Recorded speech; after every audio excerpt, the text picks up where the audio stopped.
Okay. Alrighty, Becki, take it off. All right. What?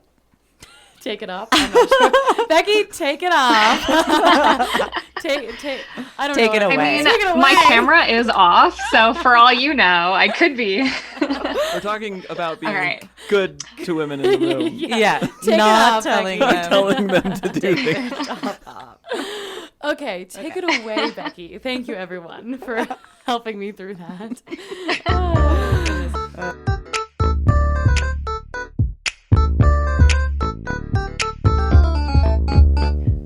Hi there. We are here at Sun Sounds of Arizona in Flagstaff, Arizona, and you are listening to Untamed Shrews, Women Talk Theater. I'm Becki. I'm Dawn. And I'm Hannah, and welcome to today's episode, Being Funny and an Ally. Today we are joined by the amazing Garrison Garcia, founder of the local variety show Flagstaff Foundry, and a founding member of the local improv troupe Chomsky School of Business, as well as a former Flag Shakes director, actor, comedy coach, and kind of everything in between. He is here to chat with us about his expertise in comedy and his advice on how to be an ally to women and create a more safe and inclusive space in the arts. Hi, Garrison. It's so nice to see you. Could you introduce yourself? Tell us a little bit about your background, like who you are, maybe a little bit what Foundry is, why improv is so amazing, and then why you're here with us today. Those are a lot of questions in a row, so just whatever part of that you want to answer. Yeah, let me just see if I can put all those answers into one sentence here. Good. Thank you. And it's great to be here with you all. I'm Garrison Garcia, he, him, and I am a founding member of Chomsky School of Business and the Flagstaff Foundry. Didn't come close to answering all those questions. But yeah, I am glad to be here with you all today to talk a little bit about starting creative spaces in small towns, Yeah. especially. Something you all know quite a bit about. And yeah, I think you mentioned improv, which is a big passion of mine. I also started a little bit of an improv scene here in Flagstaff. Heck yeah. Didn't really exist beyond the collegiate level in Flagstaff when I moved here. I moved here as a graduate student and infiltrated the undergrad improv team. And they looked at this baby-faced mid-20s character and thought, maybe an older senior. But I stuck around to play improv with them at the undergraduate level, and then decided as I was wrapping up my graduate program that I needed to keep doing improv. I needed to figure out a way to keep doing it. And I partnered with the local the Coconino Center for the Arts and started hosting workshops to kind of seed the improv scene. And that was really a useful way to get a lot of people into improv and doing funny stuff on stage.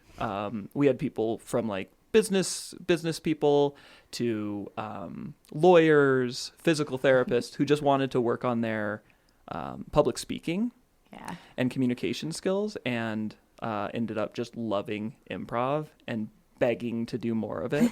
And that was kind of the roots of starting one of those scenes here in Flagstaff. I had no idea any of that. Yeah. I didn't know you moved here as a graduate student. I didn't know I that thought you either. just ended up here. I ended up here by way of graduate studies. Gotcha. Yeah. Okay, cool. What'd you study in graduate school? Clinical mental health counseling. That's right, because yes. your day job is.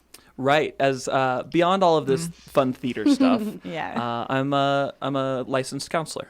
Nice. Well, I was just going to say, if like you Nice. you talked a little bit about like it's fun to sort of talk about starting a theater, starting a creative company. And one of the things you mentioned with the Coconino Center for the Arts, I think is important to point out to anyone who might be thinking about starting a company, which is like first look for what is going on in your community already. Like what kind of support networks and systems do you have?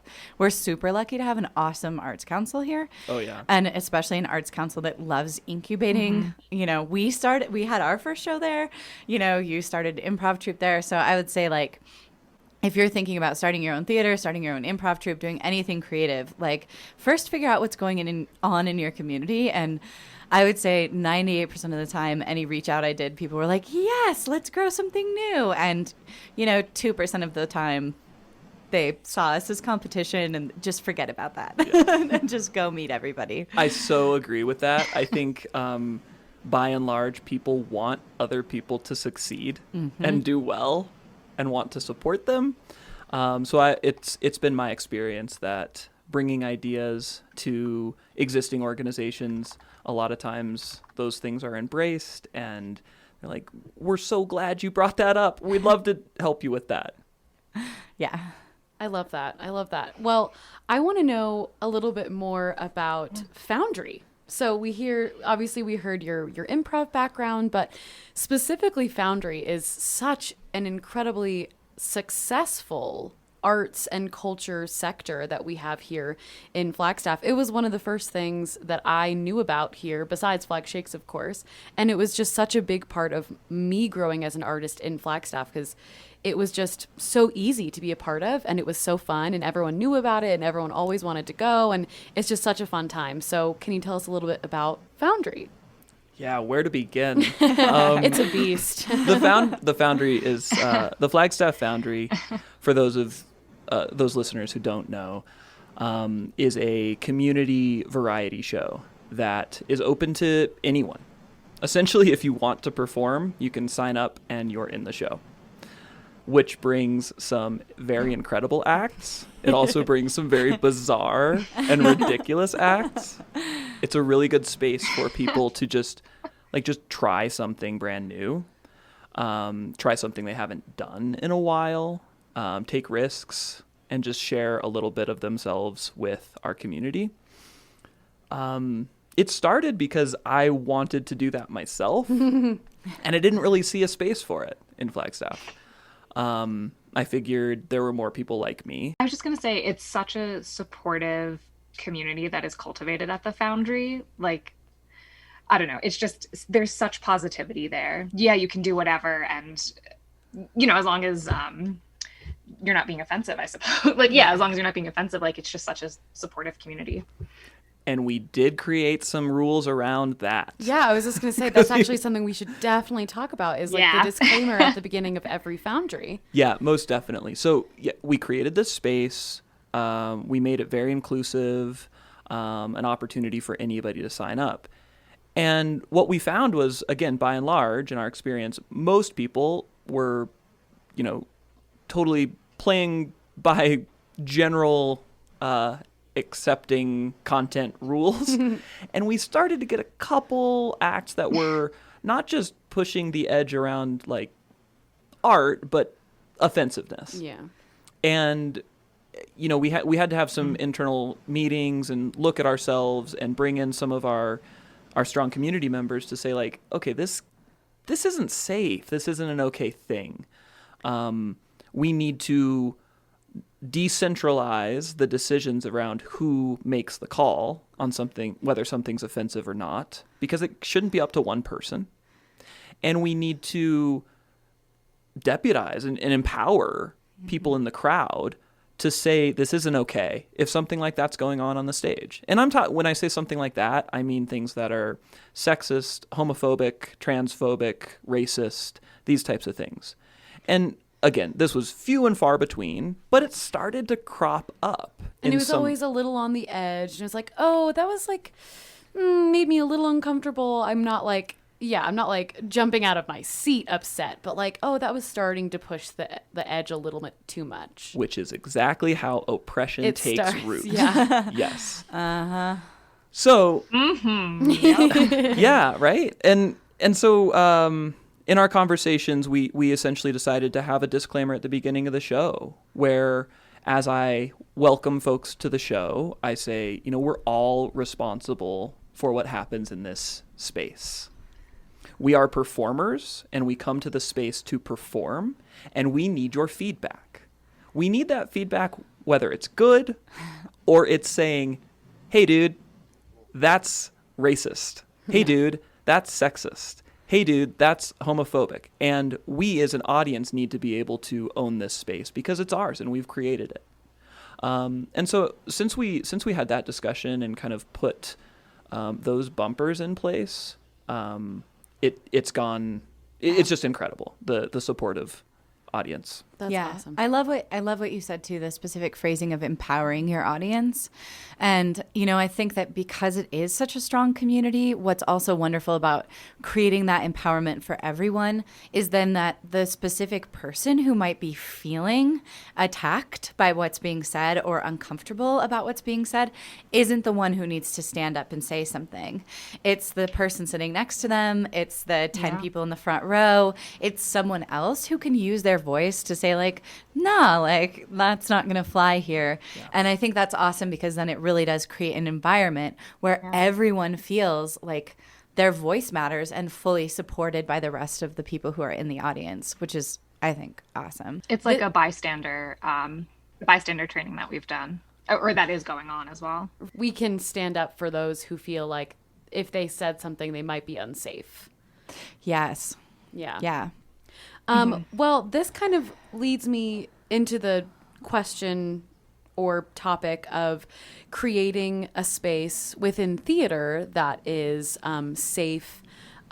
Specifically, I want to talk about women because I have an experience with you I'd like to chat about, but then we can open it up to everything. But I would just like to say that I loved working with you as a director, as a woman, specifically in the play God of Vengeance, and just a little bit about that show for those humans in the internet world who don't know that show. It does deal with some sex work, and very early on in the process, you very specifically laid the groundwork with language specifically of what words we were supposed to speak about each other with. And you were very much against the word prostitute. And you wanted to use sex workers. And there were several of us playing the sex workers in the show. And I had absolutely never encountered someone, female or otherwise, in a position of power in a show with sensitive subjects like that was just like, this is the groundwork, this is the words, these are the words we're using, and there are no exceptions. And I had never experienced that. So can you kind of elaborate on that process and how you came up with that idea, or if you got that from someone else? Or anyway, I just felt very supported in that room as a woman. And yeah, can you elaborate on that process? Yeah, definitely. And I appreciate you saying that you felt supported in that process. That was my goal in setting that groundwork and facilitating that space. So, I like to think about the roots of our characters that were in that play, and how they found themselves in the calling of sex work. And sex work is work, and the baggage that comes along with it, the social stigma that comes along with it, the legality and policing of it, all comes from this patriarchal perspective, this very puritanical perspective, fear of women's bodies, fear of empowered women. I think it's important to say when the play was set, because as you're speaking, I am hearing you talk about modern sex work. And you are talking about modern sex work, but you're also talking about sex work in the context of this show, which was set in was it early 1904? 1900s? Yeah. So I just wanted to point that out for everyone listening, that like we're talking about a show that was set in the 1900s dealing with sex workers and them having to deal with all of those things that you just listed, the social stigma, the policing, the health issues, everything they had to deal with. The abuse in that play. And as you were speaking, I just kept thinking like, wow, if you didn't know that God of Vengeance was set in 1904, you would think that Garrison had directed a play set in, 2019 and how like mind-blowing and sort of sad is that also. So. As relevant then as it is now, right? Yeah. Yeah. Yeah, and just with all of that context and understanding, and empathy. I refused to have our company refer to these characters in a derogatory way. And so that was very important to me philosophically as we created that work, to view these characters in such a way that didn't further marginalize them, degrade them. It was just, they're rich and full characters beyond their vocation. Yeah. Right. And so we were going to treat them as such. And, as simple as me and the other girls that played those characters, like, we ourselves are, very interesting and real humans. And, we bring our own baggage to these characters, and, the line can get crossed pretty quickly when it comes to stuff like abuse and, some of these phrases and words that you can get women. called. Yeah. So if you are hearing that as a woman in the room and like, oh, I got cast as this person, what does that mean about me? What does that mean about how I look or how I act? Or, like, you want to make sure that, those girls or women who are being cast in these roles, understand that this is your character and this is you, and they do not, they're not combined, which is something that, I found really helpful, because when I came into that role, I was like, well, I'm just completely like out of my depths here. Like, I had to be sure that I wasn't like conflating who I was and who she was, and make sure that they were separate, but still honor her as a character. So yeah, I just loved that you did that. Do you feel like in other shows you've done, because obviously, you've directed for us a few times, so maybe Fool for Love would be another show we can chat about that has obviously some really crazy, crazy themes. Obviously I wasn't in the room for that show, but can the two of you, Dawn, who you starred in that show, Garrison, you directed, did that show have similar parameters? We were dealing with incest and abuse and things like that. Yeah, I mean, most Dawn's definitely. eyes are wide. yeah. And Dawn played a starring role in Fool for Love and did just a wonderful job portraying May. And it's another thing where I think that it was after your direction of that show that I asked you to direct God of Vengeance, because I was like, I know Garrison is the right person to deal with these characters with respect, because May is another character, another woman who could, very much be, disregarded, disrespected, called all of those like shameful things, that women hear throughout their lives.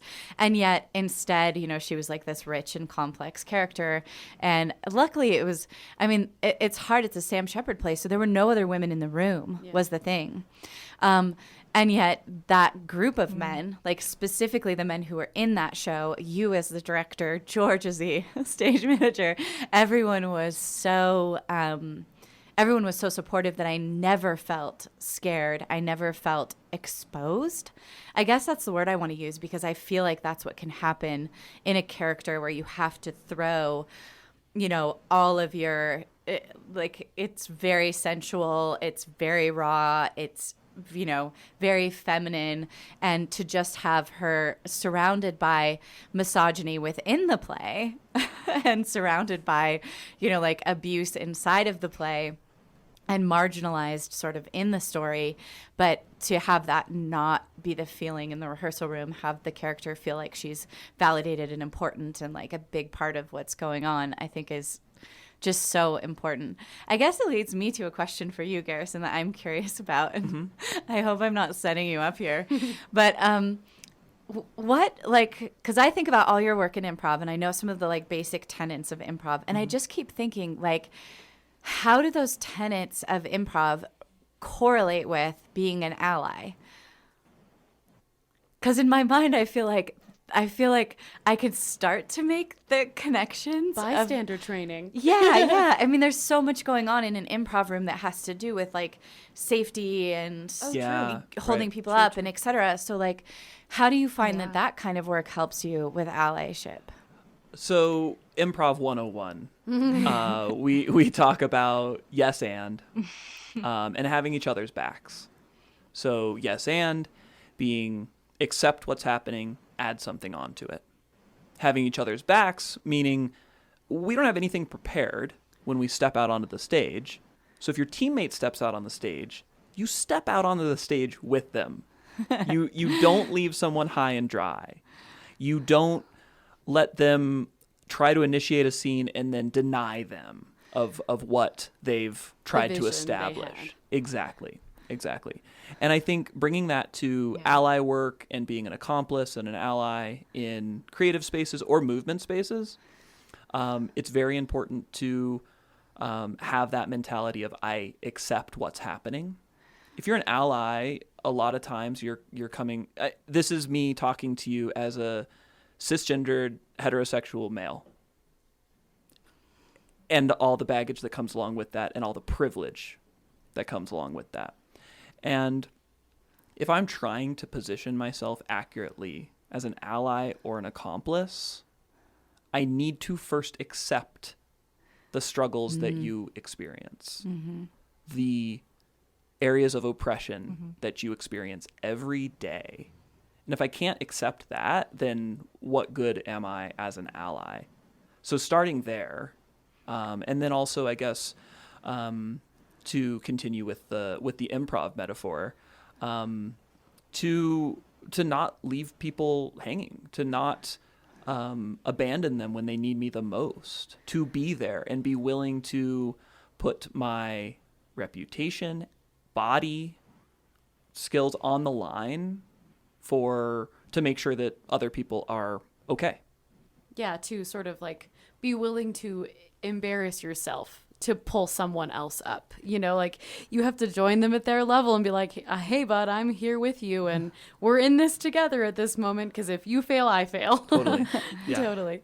And then also to add how important listening is in improv, how it's that give and take, right? Like, I don't need to be the one doing all of the talking in the scene because where's that scene gonna go? You know, it's the listening and responding accordingly. 100%. I think the skill that most improvisers need the most work at is listening. We just need that work as humans. Yeah. There's that too. Yeah. Listening and believing. Yep. You know, like you said, like accepting someone's reality. I think the easiest thing to do to put yourself in a position of not being an ally is to deny what someone's experiencing.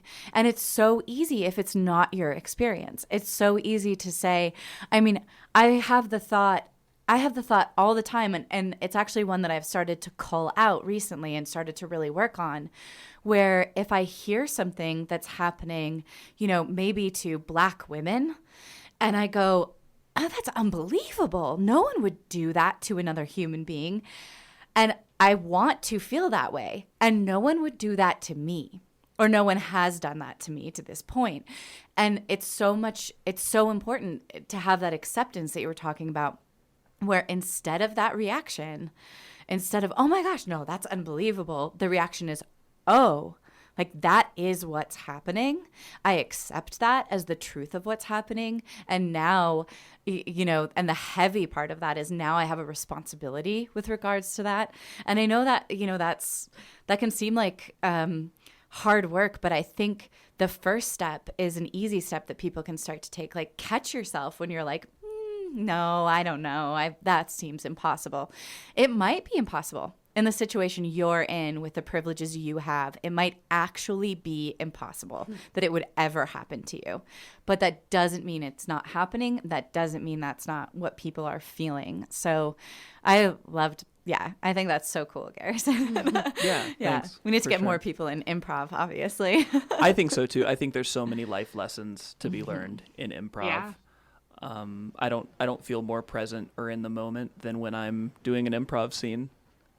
because it requires every bit of attention, every bit of just being there, here and now, that you can muster. So just going off of the yes and, I have worked with a production stage manager at one of the theater companies that I've worked at. And although stage management is still in the creative field, her motto was yes and. And it was, okay, this director wants to do something, rather than me just saying, nope, can't do that, that's impossible. It's the, okay, let's see how we can do this, or let's see how we can get to as close as what you want. So even just bringing the yes and into management Daily life has helped me. Yeah. Yeah, Becki. I mean, like, how commonly do we just respond with no, or an immediate like rejection response to things that are outside of our typical or day-to-day? just sound like too much work? We're like, nah. Yeah. Yeah. I think it's really valuable to go in with a yes mentality, and that's with boundaries. Yes. Okay, I think everybody Of course, in this discussion are textbook overachievers that spread themselves thin and that sort of thing. And boundaries are super important, that we have to know when we've given enough of ourselves for the hour, day, week, whatever it is. And boundaries are taking care of ourselves in that way. It's not nearly as exhausting as it is for people who are constantly oppressed based on the things that they are, but being an ally can be exhausting as well, and one needs to know when they're done for the day, and understand the privilege that comes with being able to being tap able out to log off as well. So we're almost step out of away. time. This Yeah. always happens. It's crazy. We just get chatting. But No. is there anything that you want to close with, Garrison, that is just maybe a little more general of just like maybe a few quick tips or simple things we can do inside of a creative room or otherwise of how to be an ally just in general? Again, coming from a perspective of privilege, listen more. I appreciate you asking me the question and having a stage on which to answer it, but the answer is with y'all. The answer doesn't come from a cishet white guy. If anything, I'd say just more listening and more centering of voices that are not cishet males. Gotcha. Well, you make us feel safe, and I know you do that to so many other people, and you create spaces like Foundry, like Chomsky. You do so much for our community. So we just want to give back to you as well, that like you should know that you're awesome and that you create these spaces for women and non-binary folks and everyone. I mean, of course, I can only speak for myself, but I feel like you make those spaces readily available, and you're always bettering yourself. And, I'm always seeing you post things on Instagram and Facebook, and you're just so involved. So I want people to know that there are great people like you out there that we can turn to if we're just like, I'm overwhelmed. I don't know how to do this. I feel like I'm doing it all wrong. And of course, it's okay to be doing it wrong. Like, we're trying to get better. But, there are so many people like you that we can turn to who have done the research. You have the education and you know the language to use. And it's just so great to have you specifically in our creative space here in Flagstaff. Just within the theater, arts, music world, knowing you're here and other people like you are here is just why Flagstaff is so cool and safe, I think. Thanks. I think so too. Yeah. Thank you. Yeah. Yeah. Well, everyone's in their own spot in terms of learning and development and growth. And what's important is people just strive to get better in those areas. Totally. And that's something we've chatted about on this podcast several times is like, I'm bad at this, y'all. Like, this is why we're chatting about it. This is why I want to get better. And, we're hoping that, every single episode, every month, whether it's a silly, fun topic or a little bit more of a serious topic, it's just like, it's a chance for us to grow. It's not just us like spewing our expertise to the world. It's like we want to grow with these conversations as well. So it's important. Yeah. Well, thank you so much, Garrison. We really appreciated having you on. Yes, thank you, Garrison. Yay. Yeah, And, thank you. Thanks for listening to this month's episode of Untamed Shrews. I'm Dawn. And I'm Hannah. And I'm Becki. Join us next month for an episode with actor and musician Cadence Lamb, who you've seen in past Flagshakes productions, and he'll be performing in our summer repertory shows, A Midsummer Night's Dream as Theseus Oberon and as the title character in Hamlet in July 2021. And she also wrote our theme song. She will be chatting with us about how she is prepping for this season, about music in Shakespeare, and more. Follow the Flagstaff Shakespeare Festival on Instagram at Flagshakes and on Facebook at facebook.com/Flagstaff Shakespeare Festival.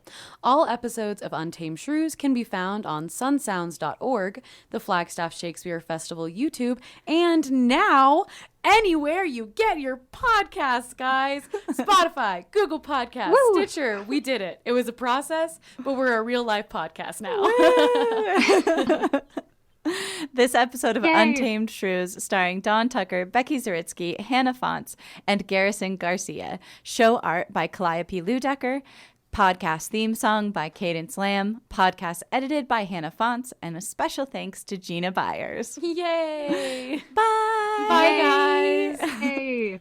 Bye.